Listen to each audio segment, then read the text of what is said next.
This is Cutting Down the Nets, Tuesday, December 28th. By the time you view this video, it's possible that all college basketball games were canceled, as has been the trend recently. Hopefully a few remain on the schedule. With CDC lessening guidelines, I feel like our season is going to bounce back, though. It was not trending well. Let's walk through our process. Over 400 games bet this year, 57.1%. You can find me at BetStamp, user ID CDTN. I also play DFS. My approach to betting college basketball is the same as DFS. I look at every player that is playing in the slate, so every game on the schedule. I run an efficiency model to choose the best value in my line versus the spread, similar to a point per dollar projection from a DFS standpoint.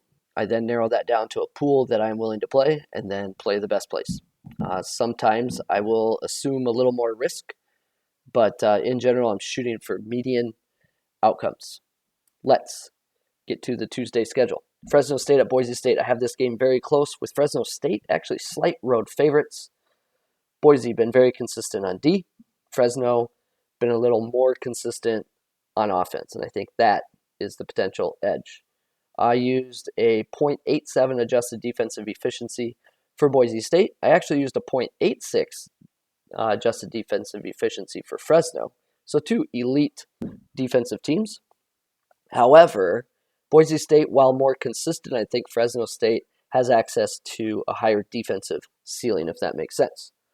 So, elite grinding here. It could be first 1 to 50. Elite grinding.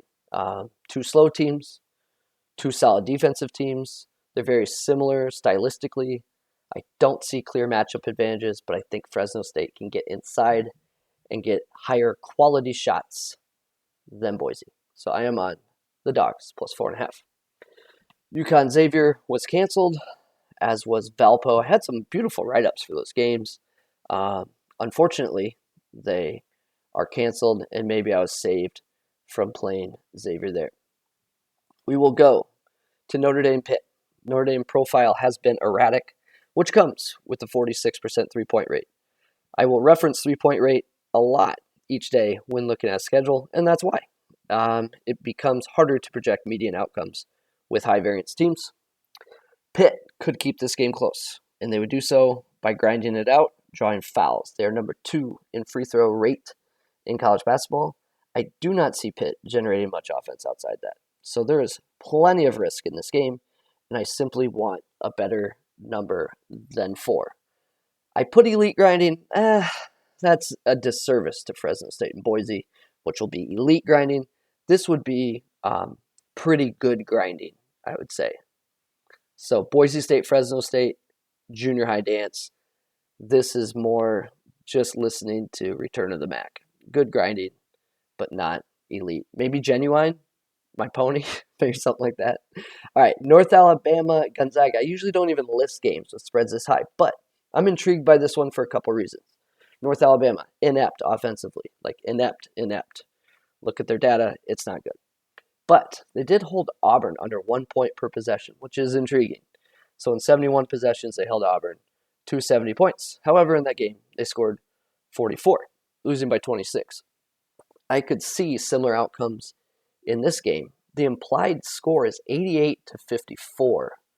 So if North Alabama could keep Gonzaga under their implied team total, I like our odds here. But I just don't like playing spreads this big. If I would, I'd obviously be on the North Alabama side, but may get exotic here. Maybe an under. Haven't played totals much this year. Maybe a team total for Gonzaga. A lot of ways to go with this one. Just to have some fun. It's been a few days since we've had basketball.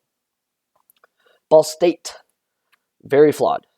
Northern Illinois has exceeded 1 point per possession versus only Chicago State, who is not a good team. This will likely be a messy game. Foul fest, lots of turnovers, sloppy. But Northern Illinois' inability to score lets me get comfortable with the Ball State number. I do think there'll be closing line value here if you get a 2. I think this just goes up, even though KenPom has that 1. I could be wrong. But that's where I'm leaning, and that's why I already bet Ball State -2. Plenty of risk in this game. It's just going to be like not quality basketball. All right, Sac State and Oregon State. Here we go again. Like the model says, bet against Oregon State. They've been awful. I get it, but this is probably not the spot. Like there will be spots. If Oregon State continues playing this way, there's going to be spots. So data suggests playing Sac State. I see it, but I also see the upside case for Oregon State. They're trending upwards offensively. Their defense hasn't been good, but they do pop up in spots. And Sac State's just consistently bad offensively, not a team that could like take advantage of the zone. I do like the Beaver Bigs here, not Big Beaver, but Beaver Bigs. I think they can eat based on shot selection and Sacramento State giving up a high percentage of easy buckets. Upside case for Sac State is they likely force Oregon State into some turnovers. They have struggled with ball security since they lost Ethan Thompson to graduation. So that's the slate. That's what I'm looking at. Here's my card. Ball State -2. I have played that. Ken Pom is 1, but I do think that line goes up. I've been wrong before, but that's where I'm leaning. Fresno State +4.5. Elite grinding. Ken Pom's 3. I don't feel like that number goes up. We'll see if the Big O can eat and get us home a Bulldog cover. I am monitoring Pitt +4.